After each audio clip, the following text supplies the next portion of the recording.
നമസ്കാരം, realtor agents ആണ്.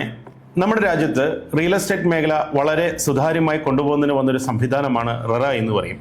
Real estate regulatory authority എന്ന് പറയുന്നത്. ഇത് 2016 മെയ് മാസമാണ് നമ്മുടെ ഇന്ത്യയിൽ വരുന്നത്. കേരളത്തിലും അത് നല്ല രീതിയിൽ അതിനെ പ്രൊമോട്ട് ചെയ്യുന്നു. മഹാരാഷ്ട്രയിലാണെങ്കിൽ മഹാററ എന്ന് പറഞ്ഞ ഏറ്റവും വലിയൊരു സംവിധാനമാണ് ഇന്നുള്ളത് വന്നിട്ട്. അപ്പം ഇത് എന്തിനാണെന്ന് വെച്ചാൽ നമ്മുടെ ഗുണഭോക്താവിന് ആരാണോ പ്രോപ്പർട്ടി പർച്ചേസ് ചെയ്യുന്നത് ഇവർക്ക് വേണ്ടി ഗുണകരമായുള്ള നല്ല രീതിയിൽ വേണ്ടി പ്രവർത്തിക്കാൻ വേണ്ടി ഒരു സംവിധാനമാണ് റെറ വന്നിരിക്കുന്നത്. അതായത് 500 സ്ക്വയർ ഫീറ്റ് മുകളിൽ മുതൽ അതുപോലെ 8 അപ്പാർട്ട്മെന്റുകളിൽ കൂടുതൽ പണിയുന്ന പ്രൊജക്റ്റുകളെല്ലാം റെറ നിർബന്ധമാണ്.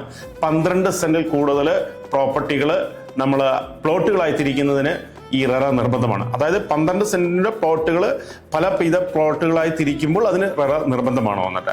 ഇത് എന്തുകൊണ്ടെന്ന് വെച്ചാൽ ആരാണോ ഗുണഭോക്താവ് അവർക്ക് ഉപകാരപ്പെടുന്ന രീതിയിലുള്ള ഒരു സംവിധാനമായതുകൊണ്ടാണ് ഇത് ഇങ്ങനെ ചെയ്തിരിക്കുന്നത്. ഇതിൽ നമുക്ക് ഇനിയുള്ള മുന്നോട്ടുള്ള കാര്യങ്ങൾ നമുക്ക് വീഡിയോകളിൽ ഞാൻ ഇതിനെക്കുറിച്ച് ഡീറ്റെയിൽ ആയിട്ട് പറഞ്ഞു തരാം.